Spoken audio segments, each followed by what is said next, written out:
Hola a todos, yo soy Ángel Meroño y esto es Tendencia, un podcast de ENAE, donde hablaremos sobre tecnología, inteligencia artificial y un poco lo que el invitado que venga quiera hablar. Normalmente traeremos a un invitado experto en algún tema, científico, tecnológico, lo que se pueda, y nos contará un poco su experiencia, aplicaciones al sector de su tecnología y sobre todo conversaciones informales. No queremos aquí nada serio. Hoy empezamos con un tema un poco fuerte, pero vamos a intentar hacerlo suave para que todo el mundo pueda enterarse de lo que estamos hablando. Y el invitado de hoy es Sergio López, experto en computación cuántica. Así que bueno, háblanos un poco de ti, porque eres compañero de gremio, ¿no? de física. Ujú. Así que bueno, cuéntanos un poco quién eres. Antes que nada, muchas gracias por invitarme a vuestro podcast. A ti siempre. Pues mira, yo estudié física en la Universidad de Murcia, aquí en nuestra casa. Durante la carrera pues descubrí que no solo me gustaba la física, sino la programación también. La tecnología ya lo sabía, pero digamos, no había tocado la programación en sí. Y vi que podía intentar combinar la programación, que me gustaba y creo que se me daba bien, con la física en cosas como simulación de fluidos. En ese momento vi que a lo mejor ese tren ya había pasado para mí, pues empecé a buscar ofertas y aunque habían, vi que el nivel era muy alto y dije, vale, aquí si quiero triunfar debo ser muy, muy bueno. Por otro lado, en ese momento la computación cuántica estaba emergiendo, en España estaban empezando los primeros máster, ¿Qué año era más o menos? estamos hablando 2022-2023, Vale. emergiendo académicamente hablando, Ujú. ¿vale? Y bueno, pues vi una serie de máster que me llamaron la atención y además, antes de empezar a inscribirme en uno de ellos, lo que hice, ahí astuto de mí, envié una serie bueno, apliqué aquí estos trabajos de computación cuántica para que me rechazasen y a aprovechar y decir, oye, ¿qué puedo aprender? ¿No? ¿Qué debería de aprender? ¿Qué tecnología? ¿Cuál es el marco a día de hoy que utilizo? Estrategia buena esa, ¿eh? Exacto, sí. La cosa fue que una de las empresas, la Agencia Aeroespacial Alemana, no me rechazó, me ofreció hacer un trabajo que estaba relacionado con redes neuronales y a cambio hacer mi tesis de máster allá. Claro, esto automáticamente descartó todos los másteres que fuesen presenciales y elegí uno que fuera online, que fue uno en Madrid, en la Universidad de Nebrija, Ujú. un máster en computación cuántica. Hice mi trabajo allí, por supuesto, en la Agencia Aeroespacial Alemana, hice mi tesis de máster, que está publicada, se llama Transmission Expansion Planning by Quantum Annealing, y a raíz de eso, pues surgieron una serie de proyectos, uno de ellos en el que estoy ahora, que es de 3 años en computación cuántica aplicada al sector energético, en el que además estoy haciendo mi doctorado en la Vale. Universidad de Hamburgo. Vale. Sí, vamos a recordar o aclarar que esta persona trabaja en la Agencia Aeroespacial Alemana, ¿no? ¿Se dice así? Sí, es un poco un centro de investigación. Y No hago nada, no trabajo en cosas del espacio, pero Vale. Lo más simple. Cuéntanos. vale, pues vamos a empezar un poco pues voy a intentar explicarla de manera informal, comparándola con lo que es la computación clásica, y así vamos a poder distinguirla, ¿no? La computación cuántica fundamentalmente es una forma distinta de hacer computación, ¿vale? Una de las características de ella es que la unidad mínima de información es el qubit, en clásica la unidad mínima de información es el bit, ¿vale? Esa es una de las características principales, ¿no? Dentro de la computación cuántica, ¿no? Ya te he dicho que es una forma distinta de hacer computación. Por supuesto, existe un computador cuántico. No voy a ponerme técnico aquí, pero un computador cuántico, pues, tiene que tener lo que se llama criterios de Di Vincenzo, que básicamente es que sea grande, que lo podamos controlar, que podamos medirlo, ese tipo de cosas, ¿no? Y por supuesto que la unidad de información es un qubit. Vale. Un bit, unos y ceros. A eso iba, sí. Un qubit, ¿qué es? A eso vamos. Pues, efectivamente, en un bit nosotros tenemos dos estados fundamentales, que sería el 0 y el 1, ¿no? Y con eso nosotros podemos hacer muchísimas operaciones, ¿no? A base de coger transistores, hacerlos cada vez más pequeños, más potentes. Y con un qubit lo que tenemos es que hay una base, vamos a poner que es 0 y 1 en este caso, pero existe esta unidad mínima de información, sigue los postulados de la mecánica cuántica. Es decir, tiene propiedades como... Hay gente que ya se ha ido. ¿Habéis escuchado mecánica cuántica? Sí. ¿Tú crees? No. Tiene propiedades tales como la del entrelazamiento y la superposición. Entonces, vamos a ponerlo de forma sencilla. La superposición sería que si el bit clásico puede estar o bien el 0 o bien el 1, pues en este caso el bit cuántico, el qubit, puede estar en una superposición, en una combinación lineal de los dos estados. Importante decir aquí que este estado es uno, único. No es que estén los dos a la vez como tal, aunque es una frase que puede ayudar a memorizarlo, ¿no? A lo mejor a alguno le suena el gato de Rödinger. Sí. Quizá por ahí algo tiene que ver, pero Sí, pero no exactamente. es mejor contarlo como lo he dicho, porque a veces puedes malinterpretarlo, ¿no? Y es realmente que la combinación lineal de estos ceros, de este 0 y 1 genera un nuevo estado en esencia. Como si una flecha tuviese que apuntar hacia arriba o hacia abajo y esta nueva apuntase en diagonal. Ujú. Esa flecha es un nuevo estado. Y con eso puedes hacer operaciones fundamentalmente distintas a las que harías con un ordenador clásico. Como, por ejemplo, Pues yo quiero hacer un programa para una aplicación para el móvil, la voy a hacer con un ordenador cuántico. no harías Vale. eso. Por poner un poco en, ¿no? Para asentar un poco dónde se puede utilizar y dónde no, o dónde creemos que se va a poder utilizar. Si a día de hoy a alguien le pregunto si tiene un supercomputador en casa, su respuesta seguramente sea que no, porque no necesita un supercomputador clásico, me refiero. Pues en la computación cuántica no es que vaya a hacer las operaciones más rápido que la computación clásica, sino que las hace de forma distinta. Y esto conlleva que ciertos problemas, unos muy específicos, Ujú. con además cierto cuidado, ahora veremos En ese tiempo entramos en algún detalle de problema que pueda resolver la cuántica. Exacto. Digamos que algunos problemas en concreto sí son más óptimos para utilizar un ordenador cuántico, Sí. pero para utilizar Excel y PowerPoint, en principio no. No va a ser por ahí. Vale.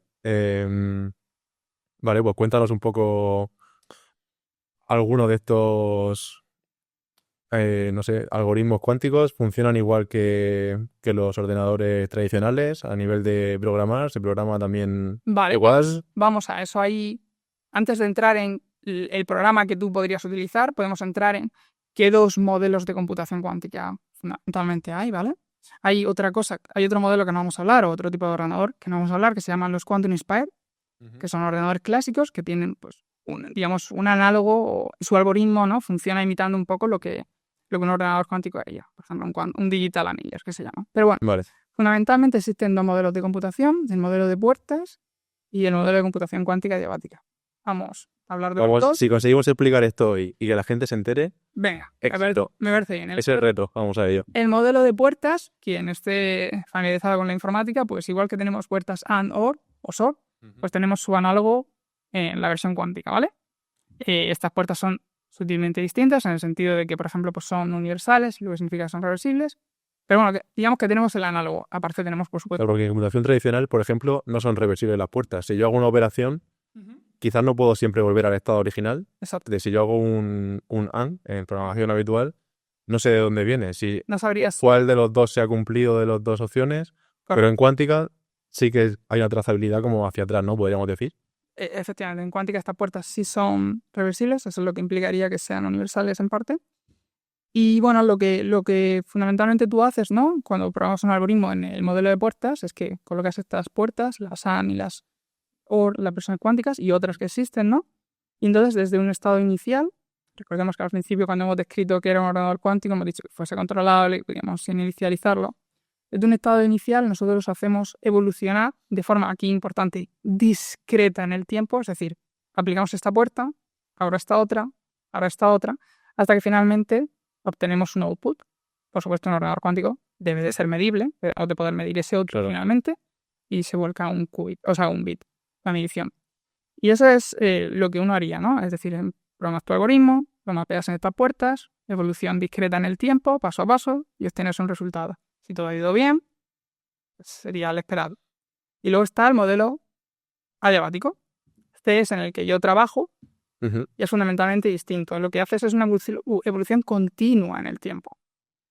Entonces, lo que hace es que tú... Adiabático, ¿hay algún termodinámico por aquí? A lo mejor le suena la palabra Sí. proceso adiabático. ¿Tiene algo que ver con termodinámica o...? No exactamente. De hecho, el algoritmo en sí, o sea, lo que luego tú utilizas se llama, yo lo diré quantum annealing, ¿vale? Viene de un algoritmo clásico. ¿En español cómo se llamaría? ¿Qué nombre pondríamos? Pues recocido cuántico o algo así. Suena genial. Suena fatal. La receta de tu abuela, Sí, y soy como que ha sido de cacao.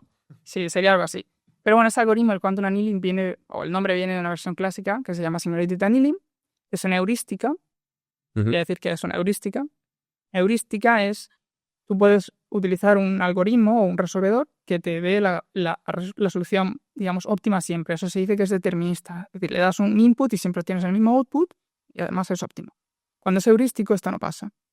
no te garantiza que tengas la solución óptima al final, puedes obtener una subóptima, pero es que además puedes cambiar en cada digamos, run que le tires al programa, eso puede cambiar. Pues Vale. el quantum annealing es una heurística, ¿vale? Es decir, no te garantiza ni la solución óptima, ni que en cada run que tires tenga la misma, a pesar de que el input sea el mismo. Pero lo que haces... Entonces, No, ¿por qué es útil? Vas- Deja de estar diciendo para qué quiero yo un algoritmo que... No, es útil porque hay problemas de optimización que no te interesa, cuando tienes, por ejemplo, 3 semanas o un año para calcularlo, pues dices, pongo un superordenador, gasto mucha energía y al final tengo la solución óptima y si soy una industria seguro que me he ahorrado dinero, ¿no? Pero hay ocasiones en donde eso no es así. No sé, estás redirigiendo la electricidad en una red eléctrica y de repente se acaba de romper un cable. Y puedes tener lo que se llama un efecto en cascada, es decir, que si ciertos mecanismos de seguridad fallan, pues el efecto se propaga. Por ejemplo, cuando hay un incendio en California, este tipo de cosas pueden pasar. Pues tú no necesitas a lo mejor la solución que más dinero te ahorre. Necesitas una buena, ¿te vale? Con una buena. Simplemente, exacto. ¿Me entiendes? Pues este tipo de algoritmos se pueden utilizar para esos problemas donde no es necesario una solución óptima, es suficiente con una subóptima y sobre todo tienes una restricción de tiempo, tienes muy poco tiempo para calcularlo. Vale. Entonces ahí dices, ahí hago cosas. Porque también una de las cosas que se habla de la computación cuántica es que procesa muy rápido la información y calcula muy rápido comparado con un ordenador tradicional. ¿Es este siempre el caso? No. La idea es siempre que hace todos los cálculos simultáneamente y te da la solución al momento. No. ¿No sería esto? No, Cuántico. son frases que se suelen decir y es verdad que pueden ayudar a entender, ¿no? De hecho, a veces seguramente habrás escuchado algo de, bueno, es como si estuviese haciendo como si fuese computación paralela, ¿no? Es el análogo que eso sí hace. Y sí que es cierto que creo que ayudan, pero luego en el detalle no son exactamente así, ¿no? Hay alguien que luego se especializa en el tema, incluso puede tener problemas Sí, dar cambio de... Sí, exactamente. No, como te he dicho, hay ciertos problemas en donde el algoritmo en sí que puedas, digamos, programar para un ordenador cuántico va a explotar todas las capacidades del ordenador cuántico y otros en los que no. Vale. Voy a poner 2 ejemplos. Por ejemplo, uno en modelo de puertas, uno en modelo de adiabática, ¿vale? Vale. Una de las cosas que no había dicho antes es que en adiabática lo que hacemos es que cogemos un problema del que conocemos la solución fundamental, la óptima, y el nuestro, el que queremos resolver, lo encapsulamos, lo mapeamos a un formalismo. Entonces tenemos 2 problemas, ¿no? Del que conocemos la solución y del que queremos conocer la solución. Hacemos un promedio de los dos, es decir, es como si lo sumases este más este. Empezamos nuestro sistema en el estado fundamental, en la solución. Evolucionamos lentamente y si todo va bien, lo vemos que problemas puede haber, acabamos en la solución fundamental de que justamente era la solución que quería. ¿Vale? Dos problemas como análogos, ¿no? Que son... La estructura matemática de esto es la misma. O sea, mismo planteamiento, pero diferente estado inicial del problema o... Sí, sería algo así. Tú tienes, voy a decirlo solo una cosa técnica, lo que se llama un hamiltoniano de Ising, que es una función matemática que te describe tu sistema. Todo el mundo buscando ya que es un hamiltoniano. Es una función matemática que te describe el estado del sistema. Y entonces hay sistemas que conocemos su estado fundamental, pues cogemos una función de un sistema del que conocemos el estado fundamental y cogemos nuestro problema y lo reescribimos en esa función y lo ponemos aquí en el estado final. Entonces hacemos una evolución desde el estado inicial hasta el final y finalmente la combinación de spin hacia arriba, ceros y unos, que uno mide, es la solución óptima a nuestro problema. Pues antes me has preguntado que te ponga 2 ejemplos de esto, ¿no? Pues quien haga computación cuántica adiabática conocerá que hay ciertos problemas que se mapean directamente a lo que se llama cubo. Vale. En español sería problemas cuadráticos de optimización binaria sin restricciones. Bueno, palabra. Sí. Cuadrática, pues imaginemos un polinomio de orden 2. Binaria, las variables que estás optimizando son binarias. Y sin restricciones, pues el problema no tiene ningún tipo de restricciones. El problema ya en esa formulación. Tu problema original sí que puede tener restricciones, como todo, por ejemplo, quiero recorrer N ciudades sin repetir ninguna. Eso es una restricción. Pero tú en realidad siempre puedes escribirlo como este cubo, sin restricciones. Vale. Pues hay problemas que directamente se mapean así, o sea, no hay que hacer nada, o sea, es que es eso. Pues si encuentras un problema así, enhorabuena, es candidato para este tipo de resolvedor. Luego hablamos de otras cosas. Y en el modelo de puertas podemos tener el algoritmo de SOP. Es uno de los algoritmos que más explota las propiedades de la cuántica. Y bueno, pues resumidamente, ¿no? Nosotros tenemos una clave, o sea, nuestros sistemas de seguridad se basan en RSA y eso se basa fundamentalmente en que tienes un número primo o un número gigante que tienes que descomponer en dos primos y eso para un ordenador clásico es muy difícil. Uh-huh. Es el típico problema, ¿no? Que se pone de ejemplo siempre en computación cuántica. Ahora vemos alguno más, pero ese es el clásico. Exacto. Entonces tú no puedes, o sea, no existe un algoritmo clásico que se conozca a día de hoy eficiente para hacer esto en un tiempo razonable. Entonces, pues al final dices, pues compro por Amazon y sé que en lo que dura la compra, que será 1 minuto, 5 minutos, pues nadie me va a poder atacar, ¿no? Uh-huh. Claro, en el ordenador cuántico lo que pasa es que hay una función, hay una puerta, una de estas puertas que se llama transformada de Fourier, uh-huh, que puede encontrar el periodo de una función modular. Y dirás, bueno, ¿y esto qué tiene que ver con lo del RSA? Pues resulta que el RSA, el problema en sí, ese problema de encontrar esos dos primos, se puede reescribir como un problema de estos modulares, del cual al encontrar el periodo, pues obtendrías la clave. O sea, esa es otra de las aplicaciones, por ejemplo, que... Y como caso, problemas que la gente puede entender que ahora mismo no están resueltos o aplicaciones que pueda tener un ordenador cuántico en un futuro. ¿Algún caso concreto de optimización para las empresas, por ejemplo, a día de hoy? ¿Le haría falta a una empresa un ordenador cuántico? No creo que la empresa tenga un ordenador cuántico, creo que ¿O acceso a un ordenador cuántico de forma remota? O empresas grandes puede ser que sí que tengan ese acceso a la nube. Van a ser empresas en donde la diferencia entre obtener una solución, digamos, muy buena y la mejor, aunque sea mínima el porcentaje para ellos por el dinero que puedan generar, sea una inversión razonable, ¿no? Entonces vamos a poner 3 casos. Si te pongo 3 casos de uso, ¿no? Industrial, lo que la gente puede, digamos, ver en un futuro, ¿no? Yo al ciudadano a pie que va, ¿no? Y luego pues uno que tal vez es más gubernamental, no lo sé. Lo que pasa ahora mismo, ¿no? La gente que sabe de RSA dice, bueno, si me haces un ordenador cuántico grande, no te preocupes, yo te duplico el tamaño de la clave y ya está, yo estoy seguro porque no me lo vuelves a hacer más grande, te hago la clave más grande, así hasta que tu ordenador cuántico no me pueda descifrar, ¿no? Exacto. Hablamos de temas de criptografía, por ejemplo, ¿no? Que es lo que suelen resolver los ordenadores el miedo, ¿no? Que tiene mucha gente de la seguridad. Mi clave para un ordenador cuántico a solucionarla al momento. Uh-huh. ¿Qué hago con mis fotos? Me la va a ver todo el mundo. Uh-huh. Sí. Quizá esto sería... Claro, el ciudadano no creo que se tenga que preocupar por eso, pero no creo que un atacante con ese nivel de acceso a un ordenador cuántico y todo le puede interesar. Pero, por ejemplo, los gobiernos, cuando envían mensajes, los mensajes que envíen pueden ser captados por un tercero. No puede descifrarlos en este momento, pero uh-huh, yo me los guardo como tercero. Y aunque tú en un futuro me cambies la clave para los nuevos mensajes que me mandes y me la hagas mucho más grande, para que el ordenador cuántico no te pueda descifrar las nuevas comunicaciones, uh-huh, yo puedo utilizar el ordenador cuántico que pueda existir en un futuro para descifrar las comunicaciones que me he guardado previamente. Uh-huh. Para un gobierno, o temas delegados de empresa, cosas así. Claro. Creo que puede tener cierto sentido. Luego, para el ciudadano, pues el descubrimiento de fármacos, la simulación ya lo decía Feynman, claro. Para simular la cuántica necesitas un ordenador cuántico. Es muchísimo más sencillo. Entonces hay... La naturaleza es cuántica. Si necesitas cuántica para simular cuántica al final, ¿no? Exacto. Entonces hay ciertos problemas de descubrimiento de nuevos fármacos que se acelerarían. No estoy diciendo que la persona que, digamos, se dedique a esta parte de computación vaya a ser el que descubra un nuevo fármaco, pero al final los expertos, ¿no? Esto es una cosa interdisciplinar, ¿no? Si coges a un experto en descubrimiento de fármacos, lo pones con un experto en computación cuántica a hacer un trabajo en conjunto, le estás dando una herramienta a este experto que acelera su trabajo.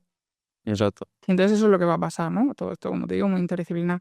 Y luego a nivel industrial, que esto es un poco como yo creo que se van a utilizar, los ordenadores cuánticos van a actuar como coprocesadores, igual que las tarjetas gráficas de NVIDIA se utilizan como procesador, complementario, ¿no? Exactamente, cosas de inteligencia artificial. Van a ser coprocesadores para acelerar ciertas partes, ciertos componentes de un algoritmo más grande. Vale. Vas a tener las dos cosas, ¿no? La clásica y el ordenador cuántico cuando sea necesario. Vamos a tener CPU, GPU y Q... Las grandes empresas puede que sí. Vale. Aprovecho para decir que empresas de Murcia y no Murcia que quieran un ordenador cuántico, no es broma, no regalamos ordenadores cuánticos, pero ENAE, curso de GDP, formación gratuita para pymes. Hay 2 grupos de 1 a 10 y de 11 a 250, creo. Podéis entrar en enae.es y buscar información. De computación cuántica creo que no estamos dando nada. Yo doy clase en estos cursos también, pero como se descuide Sergio, nos lo traemos a GDP a dar clases sobre computación cuántica y, informamos un poco a la gente de lo que es esto. Así que eso, podéis buscar información sobre GDP. Un placer dar una charla por aquí. Vale, tras este pequeño spam, vamos con alguna pregunta de la gente, que por LinkedIn estoy poniendo publicaciones para que la gente se anime a preguntar antes de conocer al invitado sobre el tema. Y por ejemplo, Miguel Barea, mi amigo Miguel, nos pregunta: ¿podremos tener qubits funcionales a temperatura cercana al cero absoluto? Bueno, más que si podemos tenerlos, si va a ser a nivel operativo algo viable o si es uno de los grandes problemas de computación cuántica en este momento, tema de cero absoluto. O sea, Vamos a explicar primero por qué hace falta el cero absoluto. Claro. Y luego... Vale, pues rápidamente hay distintos tipos de tecnologías. Entonces, una de ellas, la que se conoce como qubit de superconducción. Entonces, son la típica imagen que ves así como una pirámide invertida, ¿no? Y finalmente el chip está abajo. Entonces, toda esa pirámide es un aparataje para controlarlo y sobre todo para enfriarlo, ¿vale? Que además creo que es con un compuesto de helio 4. Y las temperaturas que se alcanzan son cercanas a los 25 milikelvin, muy bajas, ¿vale? Sí, frío. Mucho frío, ¿vale? Lo que nosotros podemos llegar en grados, para que la gente que no sepa la escala los 200, cerca de menos 273. Exacto. Nosotros a lo que podemos llegar en el universo son 0 Kelvin, o sea, no podemos bajar de ahí. Pero Kelvin es el átomo quieto. O sea, no movimiento, en uno de los sentidos. Digamos que la energía, la temperatura y la energía cinética media de las partículas, es decir, lo rápido que se mueve la partícula, está congelado. Si estamos a 0 Kelvin es porque no hay movimiento de la partícula. Más frío que parado no puede estar. Exactamente. Bueno, eso en verdad es un buen concepto para contar. La temperatura está muy relacionada con a qué velocidad se mueven las partículas en promedio. Hay muchísimas, ¿no?, que puedes hacer en promedio. Y pues efectivamente sería que está quieta. Entonces esa es una de las tecnologías. Pues ¿por qué se necesita? Hemos hablado de los algoritmos, de cómo se pueden implementar, pero no hemos hablado de los problemas que tienen los ordenadores cuánticos. Pues aquí empezamos con ellos. Bueno, pues resulta que... Hay unos cuantos, ¿no? Hay unos cuantos. Sí, además depende de la tecnología. Vamos a ver que hay unos que resuelven un problema, otros que tienen otros. Podemos compararlos además. En los qubits de los chips de los qubits de superconducción, perdona, el problema que tenemos es que los son muy, digamos, frágiles al entorno. Es decir, el entorno afecta al estado de que tú tengas en tu chip cuántico. Y esto se traduce en que cuando tú tienes tu algoritmo, ¿no?, y estás haciendo la evolución discreta hasta que te he dicho, en algún momento se pierde lo que se llama la coherencia. La coherencia es que básicamente tu información, ¿vale? Y esto se debe a que puede interaccionar con el entorno y puede interaccionar de muchas formas, y una de ellas es térmicamente. Además, en el caso de los qubits de superconducción, para que la energía fluya y no haya ningún tipo de resistencia eléctrica, necesitan estar a muy bajas temperaturas, ¿vale? Eso es un poco el concepto de los qubits de superconducción. Pero hay otros que no necesitan esta temperatura tan baja, los fotones. Existen empresas que se dedican a operadores cuánticos de fotones y actúan a temperatura ambiente. Te dices, pues esa parece mejor, ¿no? Porque dices, no, ¿qué problemas hay, no? Pues una de las cosas es que, bueno, cómo funciona es, le das un láser, tienes dentro una serie de espejos, una serie de cambiadores de fases y con eso generas tu qubit. Recordemos, un qubit es un sistema cuántico de 2 niveles, ¿no? Y el problema es que hay unas pérdidas de fotones, necesita fuentes de fotones únicos y digamos que controlarlos no es tan sencillo como en otras tecnologías. Luego tenemos las de iones atrapados. A mí hay una cosa que me gusta mucho. No hemos hablado de que cuando escribes un problema tienes que mapearlo al hardware. Igual que antes, digamos, igual que tenemos 2 tipos de arquitecturas, ¿no? La de por 64 bits y por 32, pues digamos, también tienes arquitectura dentro de los chips y entonces tienes que mapearlos. El mapeado en el algoritmo de puertas se llama compiling y en el de computación algorítmica se llama embedding, ¿vale? Y este mapeado es un problema que puede ser hecho en NP duro. O sea, es una cosa también complicada. Y en el caso de los átomos de iones atrapados, lo que tú tienes es que puedes manipular, puedes controlar de alguna forma la estructura interna, esto también pasa con otras tecnologías, de tu hardware. Y dirás, bueno, ¿y esto por qué? Pues resulta que si tú tienes un problema que no encaja bien con la estructura, pero puedes cambiarla para que tu problema se mapee mejor, eso se traduce en soluciones de mejor calidad. Vale. ¿Vale? Como ves, pero hay muchísimos retos por delante diferentes. Ok, también varias formas de hacer computación cuántica. Hemos hablado de fotones, por ejemplo, iones atrapados. Suéltanos alguna palabra así rara más de estas.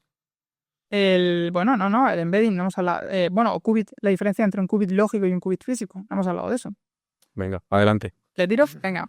Pues vamos a coger, voy a primero poner una imagen visual de lo que es un embedding, luego a lo mejor la puedo poner en pantalla, pero imaginemos que tenemos un grafo, ¿vale? Un grafo son puntitos unidos con líneas, ¿vale? Y tenemos muchos. Que el grafo sea completo o one to all, all to all, significa que cada punto está conectado con todos ellos. Es decir, puedes ir de un punto A al punto B de forma directa. Si queremos un análogo más cercano, pues como si pudieses ir de Murcia a Galicia en tren y de Murcia a cualquier comunidad en tren directamente sin hacer transbordos. Ojalá. ¿Vale? Claro. Ojalá el AVE fuera a Madrid directo. Exactamente. Pues eso, lo que pasa en la realidad es que la conectividad no es todos con todos, sino es una conectividad reducida. Por ejemplo, de 15, ¿vale? Eso significa que si tienes un problema, lo tienes que mapear al hardware, pero no encaja, entonces algunos qubits que serían los que hacen el transbordo, algunos qubits que están unidos, tú tienes que conectar este qubit con este de aquí, pero no están unidos, pero este está unido con este y con este. Entonces ahora todos esos actúan como una. Vale. Eso es lo que sería un qubit lógico. Entonces tu sistema puede tener muchos qubits físicos, pero si la conectividad es baja, al final, cuando escribas cualquier problema, lo que va a pasar es que todos estos se van a hacer grandes pelotas como clúster y entonces vas a tener menos qubits lógicos. Traducido, que aunque parezca que tengan mucha potencia, en realidad tienen menos. Porque hacen lo mismo, básicamente, ¿no? Sería Utilizan redundante a lo mejor, ¿no? Utilizan muchos recursos del ordenador cuántico para la descripción de tu problema. Vale. Lo que está pasando. Vale. Bien, pues ahora otro tema también bastante interesante y que a la gente le preocupa mucho. En GDP, en ENAE, es uno de los temas candentes, el tema de la IA. ¿Cómo se va a integrar computación cuántica a ella? Porque la gente piensa en computación cuántica, mucho procesamiento, precisión, velocidad, y la IA está en auge. Entonces, ¿es algo que tenga relación directa con la inteligencia artificial, que vamos a poder entrenar mejores modelos con esta computación cuántica? ¿O son cosas que van en paralelo y en un futuro, con suerte, cruzarán sus caminos? ¿O qué relación hay con la inteligencia artificial en este sentido? Vale, yo antes que nada no soy un experto en inteligencia artificial, pero sí que hay expertos. Nadie lo es. Incluso el experto que va por ahí de gurú diciendo que es experto tampoco lo es. Vale. Sí que hay nexos, ¿no? Ya de hecho hay ramas como el Quantum Machine Learning, en el que tampoco digo soy experto, pero sí que lo que creo que va a pasar es que hay ciertos componentes de los modelos de inteligencia artificial que pueden verse acelerados por un procesador cuántico. Entonces, por ponerte un ejemplo, supongamos que en un algoritmo que tú tengas, al final en inteligencia artificial o en machine learning, en esencia estás minimizando una función. Sí que es cierto que lo haces de otra forma y optimizas billones de parámetros, pero por ejemplo cuando estás intentando poner dónde está el perro en una imagen con cuadrados, al final y vas entrenando, lo que estás intentando minimizar es una métrica o una función de error, etcétera, ¿no? Y eso es un problema de optimización y los ordenadores cuánticos, ciertos de ellos, pueden resolverlo. O sea, pueden ser atacados por estos. Supongamos que tú tienes un modelo que te estás entrenando y hay un componente del modelo que es hacer clúster, ¿no? Es un trozo, tienes un modelo enorme y uno de los trozos es tengo que hacer clúster de ciertas cosas y luego sigues entrenando. Hacer clúster es hacer grupos de diferentes muestras que tengamos, agruparlos en base a Machine Learning en este caso o lo que sea, agrupar eso ya clusterización. Como clasificar, pero no con reglas normales, sino clustering. Exacto, se puede hacer de hecho en muchos sectores. En el sector energético uno puede hacer clúster tengo una métrica que me dice que quiero, digamos, tengo una serie de casas y quiero agruparlas en ciudades aisladas energéticamente, ¿no? Y quiero minimizar una métrica, por ejemplo, el riesgo a que si hay un apagón se me apaguen todos, ¿no? Pues este tipo de cosas se pueden hacer, ¿no? Hay métricas para eso. Y estos problemas, escritos de cierta forma, se pueden resolver con un quantum annealer. Vale. O sea, que sí hay relación entre ella y computación cuántica. Puede ser que se potencia en los próximos años más la inteligencia artificial gracias a computación cuántica. También hay que entender que la inteligencia artificial lleva muchos más años. Claro. Es decir, Algo con ventaja. claro, es difícil comparar las cosas porque la inteligencia artificial lleva más años, pero y hubo el invierno de la inteligencia artificial, ¿no? Y también hay ese miedo de que exista ese invierno. Como la IA lleva como desde los 70 ya va empezando a hacer cosas, ¿eh? Claro, Por claro. lo menos. Claro, el punto actual es que como vemos la historia pasada, ¿no? Sabemos lo que ha pasado con la IA en este caso, pues y hay muchísima inversión, además en computación cuántica, desde mi punto de vista creo que es más difícil que haya ese invierno, ¿no? A pesar de que siempre está ahí un poco en los medios, pues cuando hay alguna mala noticia siempre se escucha de, uy, a lo mejor hay un parón, ¿no? Pero estamos avanzando muy rápido. Ujú. Sí. Esto, bueno, la pregunta anterior era de Isabel Menasalvas, que no lo había comentado, pero bueno, aquí la gente que apoya por LinkedIn y así, si queréis aparecer por aquí preguntando, pues podéis. Y a colación un poco de esta pregunta de, bueno, lo que comentabas, de que puede haber inviernos en invierno nos referimos a bajones en las expectativas de producción de computación cuántica en general. Edward pregunta, ¿cuál es tu opinión sobre, por ejemplo, Jensen Huang, que es el CEO de NVIDIA? NVIDIA es, bueno, ahora nos contas que es NVIDIA, lo voy a contar yo. Cuando se dice que la computación cuántica va a tardar en llegar 15, 30 años, es un horizonte muy largo. Él a lo mejor tiene los intereses e intenta quitarle importancia a lo otro para conseguir el mejoras en su negocio. Cuéntanos aquí un poco porque hay mucha especulación con todos estos temas y es interesante. Vale, pues vamos entonces a hablar de las diferentes quantum advantage, las ventajas cuánticas, ¿no? Y hablamos de lo que ha dicho NVIDIA y del futuro un poco. Hay tres en esencia, ¿no? La teórica, que sería, bueno, yo tengo un algoritmo y matemáticamente veo que debería de darme más potencia, ¿no? O debería resolver este problema más rápido que un ordenador clásico. Eso es teóricamente. Experimental, que significa, bueno, me voy a coger una versión pequeña del problema, lo voy a resolver y, bueno, veo qué tal los resultados. Y luego está la práctica, que significa, no, ahora vamos a irnos al mundo real, a la industria, cojo un problema que a día de hoy no se puede resolver o que es muy difícil, uso un algoritmo cuántico, un ordenador cuántico y obtengo algo mejor. Vale, eso es cuando uno habla de quantum advantage, generalmente se refiere a esa, ¿vale? Aunque estas otras dos también se mezclan un poco. Vale. Cuando NVIDIA, la empresa líder en desarrollo de GPUs, ¿no? Sobre todo ahora para el uso de inteligencia artificial, ¿no? La gente que la tenemos en casa pues para jugar, pero Hay gente que entrena, bueno, DeepSeek se ha entrenado con claro, NVIDIA, por ejemplo. con los chips de menos potencia de NVIDIA, no sé si eran los H60 o... Sí, eso es para otro episodio entero, lo de, Sí. lo de DeepSeek. Sí, entonces eso es lo que es NVIDIA, ¿no? Cualquier cosa que diga una empresa privada de su producto o de la competencia o de algo que pueda hacer la competencia, hay que cogerlo con pinzas, por supuesto. Hay muchas noticias de quantum supremacy dichas por empresas, algunas... Vale, ¿cuánto supremacy? Nueva palabra.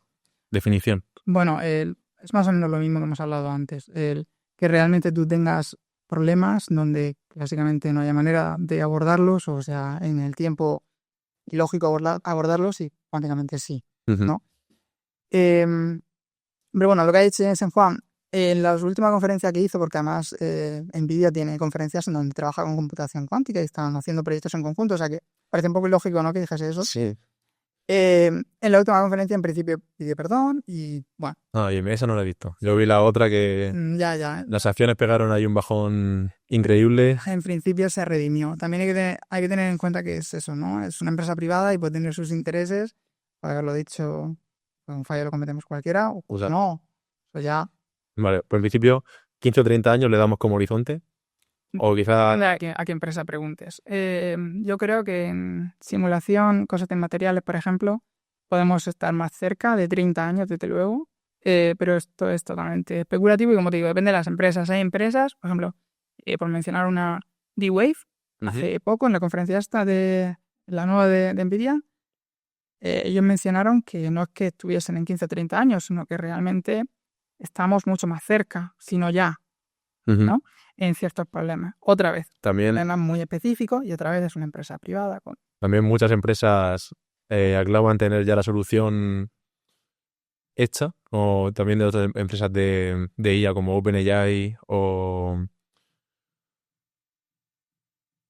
otras empresas de IA diciendo, tengo ya AGI, la IA general, invertir en mí Claro, que lo tengo hecho, y al final luego no es así, porque solamente están especulando y especulando. claro. O sea, otra cosa es cuando, o sea, a mí me gusta cuando la empresa dice una noticia de prensa y luego tiene su white paper. Un white paper es como una publicación, pero que no la ha revisado, o sea, digamos, una publicación interna de la empresa, pero que la ponen ahí. Suele ser medio científica, tiene gráficos y tal, y luego están los papers. Medio científica. Sí, en el sentido de que, pues, por ejemplo, a lo mejor el código no está, los resultados, pues, no te dan una tabla, te ponen el dibujo, y pues al no estar revisado por otro científico, pues no tienes, o sea, claro, se la han revisado ellos mismos. Uno puede pensar, a ver si lo están haciendo por, yo que sé, que suban los mercados o que suban sus acciones. Pero hay empresas que sí que han publicado, o sea, han aclamado esto y han hecho publicaciones científicas, ¿eh? Y pues luego está que se revisen y que sean ciertas o que se publiquen en revistas buenas. Por ejemplo, como pregunta... bueno, ahora busco quién lo pregunta. El chip de Microsoft que sacó hace poco Majorana. Majorana 1, ¿no? Creo que era. Majorana 1 ha llegado a la primera Microsoft y tiene la solución ya a la cuántica, como parece que indican sus publicaciones. Otra, o sea, esta es otra de las tecnologías, no hemos hablado, ¿no? La computación cuántica topológica. Lo que hace Microsoft, o sea, yo no soy un experto en hardware, pero lo que hace Microsoft con Majorana, ¿no? Una de las ideas que tenemos es, vale, uno de los problemas grandes con los ordenadores cuánticos generalmente es el tema de la corrección de errores, ¿no? Si uno pudiese tratarlos, ojo que clásicamente también pasan los errores, ¿eh? Lo que pasa es que ya tenemos muchos años de tratamiento de errores clásicos y además en computación clásica tú puedes enviar muchos bits, lo que se llama redundancia, enviar varias veces el mismo mensaje y malo será, ¿no? Que o tengas siempre el mismo error, por ejemplo un bit flip, que una cosa que sea 1 de repente cambia a 0 en todas las copias que han mandado, eso ya a la suerte, ¿no? Eso en cuántica, por ejemplo, es difícil porque justamente tenemos la restricción del número de qubits, de escalabilidad. Pero bueno, una de las, digamos, de las ideas de Majorana es que es más robusto a este tipo de errores y eso se debe a que, en esencia, cuando tú tienes el ordenador cuántico y le das ciertas excitaciones, lo que genera es lo que se llama un fermión de Majorana. Y aquí nos vamos a poner un poquito técnicos. Y lo que hace Estamos llegando al final, yo creo que si alguien se ha quedado hasta aquí escuchando es porque le gusta y está dispuesto a escucharla. me parece. Pues lo que haces es que cuando tienes este fermión de Majorana, ¿no? Lo que haces es que, o bueno, esa cosa que actúa como ese fermión de Majorana, lo que está pasando es que deslocalizas la información entre, digamos, en dos partes, en una codificas la posición y en la otra el momento, ¿vale? A pesar de que, como bien sabemos, la posición y el momento puedes saberla con cierta precisión en cuántica, que te diga Heisenberg sabe mucho de eso. Exacto. Y eso es un poco, ¿no? En esencia serían más robustos errores. Y eso, pues... Pero es ya... O sea, ese chip cuántico sería... ¿Lo puedo poner ya en mi ordenador? No. Para nada. ¿Para qué sirve entonces? Bueno, o sea, esto es investigación. Hay que dar pequeños pasos. Uno no puede construir el chip grande de golpe, ¿no? Pero si uno empieza a construir, como ha hecho, por ejemplo, IBM, versiones pequeñas, funcionales y va escalándola, ¿no? Al final, pues puedes llegar a tener, pues como tiene IBM, ¿no? Ciertos chips que pues, se utilizan en investigación y empiezan a considerarse utilizar para realmente problemas industriales, etc. Vale. ¿Cuánto tiempo llevamos? 40. Vale, pues una pregunta más. Vale, y como última pregunta, es una pregunta que haremos un poco a todos los invitados que vayan pasando por aquí para poner realmente casos reales de la industria que estén ocurriendo hoy en día. Es ¿qué problema estarías afrontando actualmente de ya sea, sí, digamos en el trabajo, mejor vida personal, lo hablamos después. En el trabajo, en tu sector, ya sea tú o tu sector, ¿Mi doctorado, por ejemplo? tu doctorado, por ejemplo, ¿qué problema estás enfrentando y cómo lo vas a solucionar? Pues, a ver... Te meternos ya... No, está bien. Venga, vamos, uno relacionado con la cuántica y uno más en plan de la persona, ¿no? También del doctorado, pero de la persona. Yo trabajo en justamente esta parte que tiene que ver con acoplar los ordenadores cuánticos a clásicos, entonces hay ciertos algoritmos que te permiten, digamos, descomponer un problema en dos partes y hacer este tipo de cosas, ¿no? Eso es un poco mi fuente en donde yo me dedico, ¿no? Yo soy muy perfeccionista y entonces a veces pasa que uno va produciendo la publicación y siempre se te ocurren ideas, ¿no? Antes las publicaciones científicas eran más largas, ahora son más cortas, es más un poco idea potente, se publica y si se me ocurre otra después la publico, ¿no? Sí. A mí en mi mente, por alguna razón, soy más antiguo en ese sentido, me cuesta publicar algo cuando se me ha ocurrido algo nuevo, ¿no? Eso es una cosa que debería de mejorar. En plan de, bueno, tengo ya algo, lo mandamos ya. Fast food. Sí, algo así, sí. Bueno, si es lo que hay, ¿no? Es un poco lo que hay que seguir la moda, de alguna forma. Y lo otro sería, me cuesta escribir, esto seguramente será una cosa común de todos los doctorados, pero me gusta mucho programar, si me ocurre una idea hacerla está genial, pero la parte de escribirla, el artículo es lo que... Escribir el artículo, ¿no? De ponerte ahí bibliografía, no sé qué. Exactamente, es lo que sin duda más me cuesta, es más pesado para mí. Vale. Pues nada, ya estaría el episodio. Recordar una vez más el tema de GDP, el curso de NAE para pequeña y mediana empresa. Si venís a mi clase, hablaremos de computación cuántica. Todo lo que hemos aprendido hoy lo discutiremos y hablaremos de todo lo que se nos ocurra. Al final son sesiones muy productivas, tanto conmigo como con el resto de profes. Y nada, hasta luego y hasta el siguiente podcast. Hasta luego.